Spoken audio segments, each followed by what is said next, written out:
guys, welcome back to Vince's Mixed Reach channel. I'm Vincent, of course, and I'm going to try to look at the camera and not the actual video footage because it's throwing me off a little bit. Well, welcome to my home in Georgia. I have done some different things. As you see, the reason for this video is, of course, in the rear, my fish tank. Nothing in it, nothing at all. Yeah, it's not going to be anything in it for a while. Got here, got settled.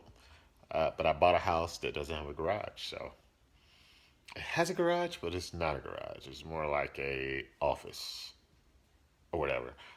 So we're gonna swap that out. We're gonna actually put a garage in. Um, my fish tank, it's kind of just sitting there right now. It's really disappointing to me because I love the hobby. I love my fish, and I can't do anything. The reason I can't do anything is because, hold on, let me set you up here.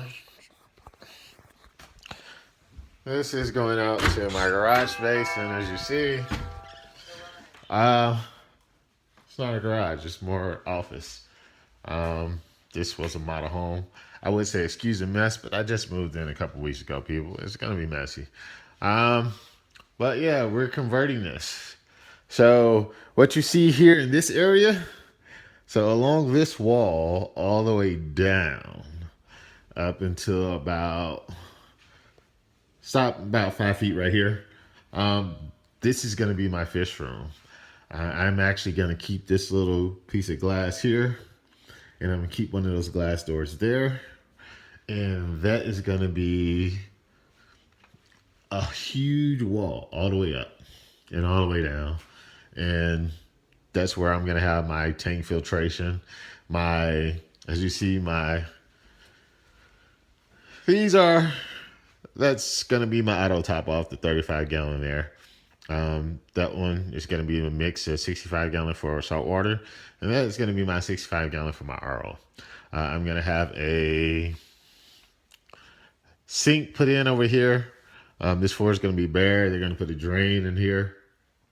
Going to have a water line ran specifically for my RO, and that's how I'm going to make water.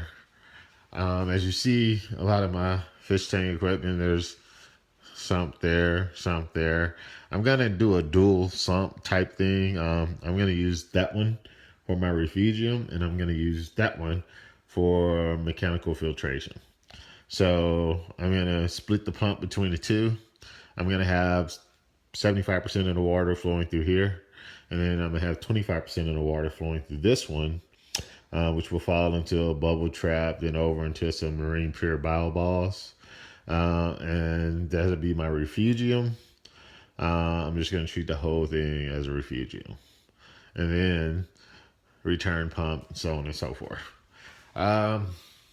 So, what do you do when this is your hobby and this is your tank and nothing is in your tank? So you do rock work. This is the rock work that I came up with. I have epoxied and glued it into place. There's a lot going on here. Excuse the little backlight over there. I would turn the camera, but whatever. I actually built the shelf this time. So there is a acrylic shelf that I built in order to get this look, because I wanted this specific, I don't know, I like the floating shelf type ideal. I've watched a couple of videos, and David Vivid Aquarium, he did it, and another guy did his entire tank as a floating shelf.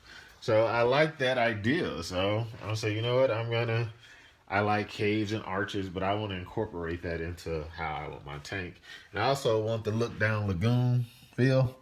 So in this area here, you know, just if you ever been scuba diving or snorkeling, you look down and there's rocks and reef, and then you see little open areas and fish swimming through them, and it looks cool.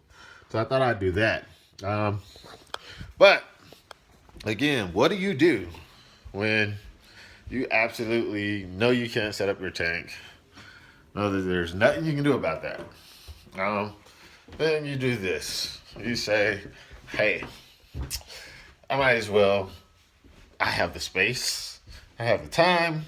So I'm going to create the fish quarantine system that I've always wanted. And that's exactly what I did. So here in my storage room, let me flip on the light for you. There is my quarantine system. I'm a fool, such a fool.